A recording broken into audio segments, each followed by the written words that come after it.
ED के बाद अब देश का आयकर विभाग भी एक्शन में आ गया है और खबर यह है कि महाराष्ट्र के जालना में आयकर विभाग की टीम ने छापेमारी के दौरान करोड़ों की अवैध संपत्ति को जब्त किया। ये छापेमारी जालना की 4 बड़ी स्टील कंपनियों के मालिकों के घर और दफ्तर में की गई। बताया जा रहा है कि इनकम टैक्स की इस छापेमारी में इतना कैश और गोल्ड बरामद हुआ है कि उसे गिनने में 10 घंटे से ज्यादा का वक्त लग गया।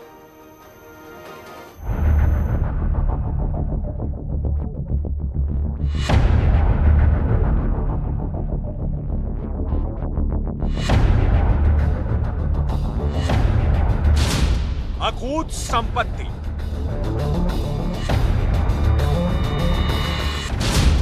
अथाह कैश,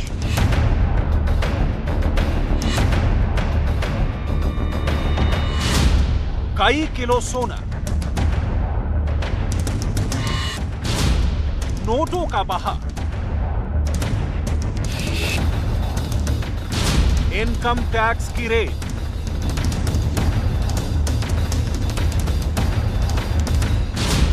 $390 करोड़ की साजिश।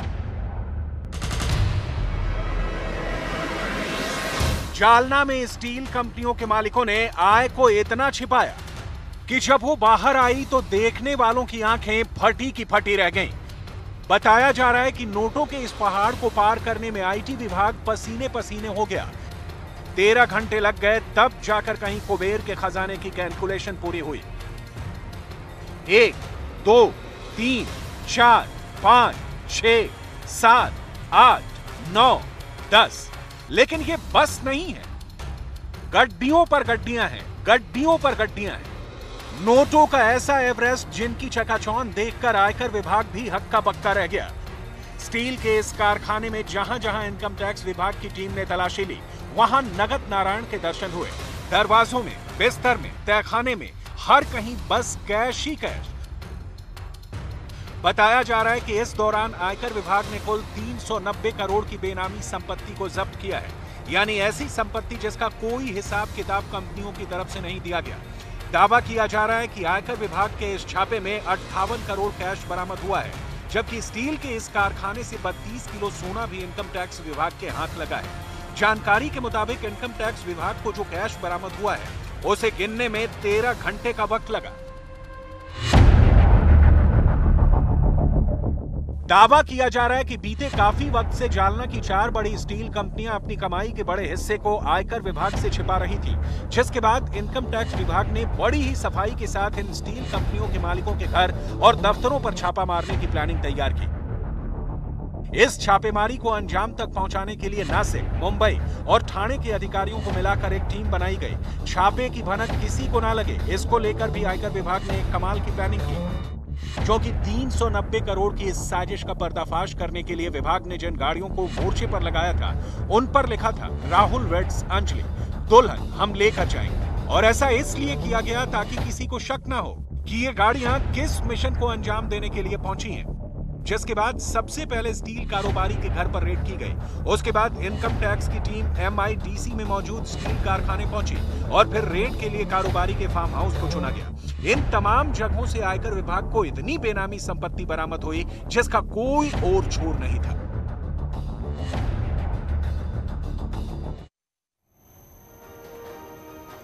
अयोध्या का नाम इन दिनों भूमाफिया और अवैध प्लॉटिंग को लेकर चर्चा में है। पहले अवैध प्लॉटिंग और प्लॉटिंग करने वाले लोगों की सूची सामने आई और इस सूची में कई सफेद पोश लोगों के नाम भी सामने आए। अब एक ऐलान ने जीवन भर की पूंजी जमा कर आशियाना बनाने वालों की रातों की नींद उड़ा दी है। दरअसल अयोध्या की सप्त सागर कॉलोनी को अवैध बताया गया है और कहा गया है कि कॉलोनी प्राचीन कुंड और सरोवर की जमीन पर खड़ी है। दुर्भाग्य की बात है कि जहां पर साधु संत, जहां हिंदू जनमानस, जहां पर लाखों करोड़ों आम जनमानस की आस्था जुड़ा हो, वहां पर मंदिर खत्म हो जाए, कुंडे खत्म हो जाए, जो सिद्ध प्रसिद्ध जगह वो खत्म हो जाए तो बड़ी निंदनीय बात है। सप्त सागर जहाँ भगवान राम की जब राज तिलक हो रहा था, उस समय में 7 समुद्रों से जल ले आकर वहां रखा गया था। वो ऐसी सिद्ध जगह थी, ऐसी प्रमुख जगह था, उसको भूमाफियाओं ने बेचकर खत्म कर दिया। जब तहसील स्वयं दाखिल खारिज उनका नाम हटा के हमारा नाम करता है तो क्यों करता है? हाँ, सही है। इसका मतलब कोई आपत्ति नहीं थी। हमारा तो हार्ट अटैक हो जाएगा तो उनकी मैंने एक एक इनका बिटोर करके इसमें लगाया है।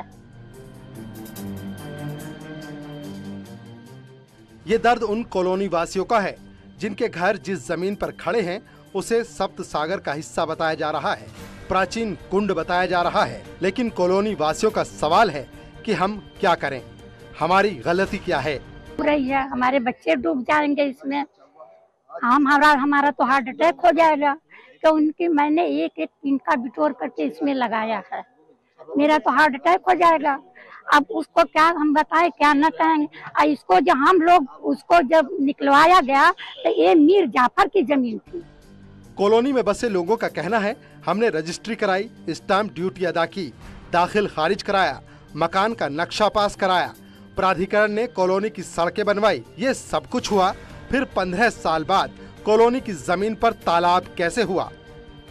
35 दिन सरकार ने उस पर रोकी, उस 35 दिन बाद तो दाखिल खारिज होता है। 35 दिन सरकार को तब नहीं लगा। उसके बाद हमने विकास प्राधिकरण से नक्शा पास कराया, नगर निगम वालों ने हमको NOC दिया, सब कुछ दिया।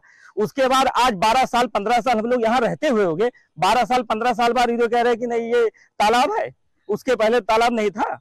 आपको कोई नोटिस वगैरह मिली है? नहीं, अभी कुछ नहीं मिली है, लेकिन हम जो है इसमें अपने पेपर में देखे। बता दें कि नगर निगम ने 2005 में सैटेलाइट सर्वे कराया था।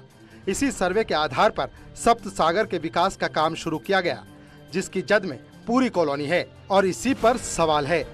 वहीं हनुमानगढ़ी के महंत राजूदास का कहना है कि कॉलोनी अवैध रूप से बसाई गई है। राजूदास के मुताबिक भगवान राम के राज तिलक के दौरान सप्त सागर में 7 समुद्र का पानी लाकर इकट्ठा किया गया था, लिहाजा सप्त सागर का महत्व पौराणिक है।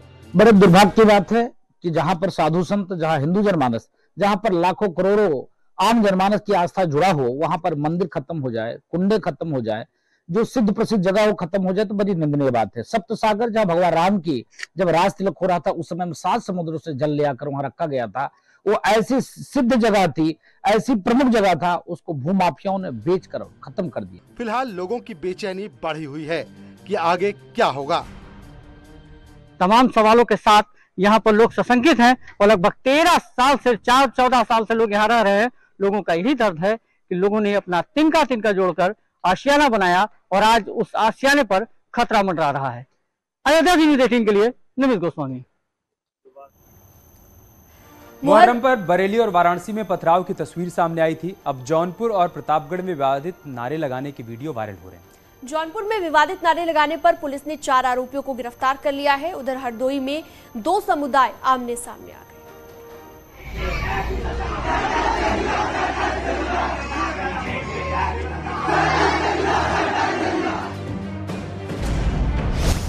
ये तस्वीर जौनपुर की है। यहाँ मुहर्रम पर जुलूस निकला था। जुलूस में नारेबाजी हो रही थी, लेकिन फिर हसन हुसैन के नारे गुस्ताख नबी तक पहुंच गए, या फिर यूं कहें कि विवाद का तार छेड़ गए।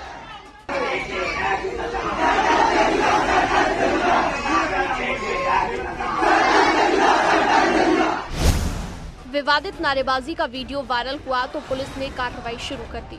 पुलिस ने 4 आरोपियों के खिलाफ मामला दर्ज कर उन्हें गिरफ्तार कर लिया। मोहम्मद शकील पुत्र मोहम्मद अफजल निवासी करियाओं, अब्दुल जब्बार पुत्र रहमतुल्ला निवासी दफलान मोहल्ला करियाओं, मोहम्मद जिसान पुत्र नूर मोहम्मद ईदगाह रोड करियाओं और मोहम्मद हारिस पुत्र अकबर अली ग्राम करियाओं, ये सभी थाना मीरगंज के रहने वाले हैं और इस घटना में इनकी संलिप्तता पाई गई है। इन सभी को गिरफ्तार कर लिया गया है। उधर प्रतापगढ़ में पाकिस्तान जिंदाबाद के नारे लगाए जाने की बात कही जा रही है। दरअसल एक वीडियो वायरल हो रहा है जिसे प्रतापगढ़ का बताया जा रहा है और इस वीडियो में एक युवक पाकिस्तान जिंदाबाद के नारे लगा रहा है।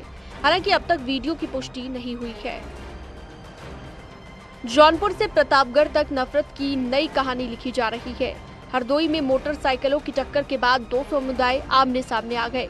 इस दौरान दोनों तरफ से पथराव भी किया गया, जिसके बाद क्षेत्र में भारी संख्या में पुलिस बल की तैनाती की गई। फिलहाल क्षेत्र में शांति बनी हुई है। Bureau report, news 18।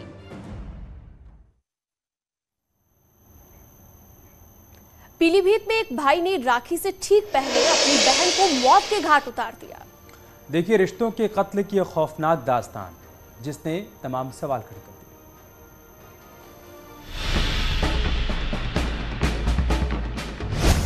राखी पर मौत का तोहफा, भाई ने किया बहन का कत्ल, हत्या कर लटका दी बहन की लाश। राखी पर दिल दहला देने वाली वारदात, भाई ने कर दिया रिश्तों का कत्ल। राखी पर आई है भाई बहन के रिश्तों के कत्ल की खौफनाक दास्तां। पीलीभीत में एक भाई ने अपनी बहन को मौत के घाट उतार दिया। पीलीभीत की रहने वाली 28 साल की शिखा का शव उसी के घर में पंखे से लटका मिला। शिखा की मां ने जब बेटी की लाश देखी तो उसके होश उड़ गए। वो चीखते हुए घर से बाहर आ निकली। पुलिस को मामले की सूचना दी गई। शिखा की मां ने पुलिस को बताया कि उन्हीं के बेटे ने की है हत्या। जांच के दौरान ये बात सामने आई कि एक लड़के ने शिखा को लेकर कुछ आपत्तिजनक बात कही थी, जिससे नाराज होकर इस भाई ने अपनी बहन की पिटाई शुरू कर दी। बहन को बहुत चोट आई और वो बेहोश हो गई और कुछ देर बाद उसने दम तोड़ दिया, जिसके बाद इस जल्लाद भाई ने अपनी बहन के शव को लटका दिया। पुलिस ने मौके वारदात से सारे सबूत जुटाए और जब सख्ती के साथ आरोपी भाई से पूछताछ की तो उसने अपना गुनाह कबूल कर लिया। पुलिस अब इस हैवान भाई से पूछताछ कर रही है। जांच के दौरान ये बात सामने आई है कि आरोपी भाई बेहद गुस्सैल स्वभाव का है और वो जरा सी बात पर अपना आपा खो बैठता है। उसकी इस आदत की वजह से घर में अक्सर लड़ाई झगड़ा होता था, लेकिन बात इतनी बिगड़ जाएगी ये किसी ने नहीं सोचा था। किसी को अंदाजा नहीं था कि ये भाई सारे रिश्तों को भुलाकर अपनी बहन को मौत के घाट उतार देगा। Bureau report, news 18। बुलेटिन में फिलहाल के लिए इतना ही। लाख टकी की बात आप देख रहे थे।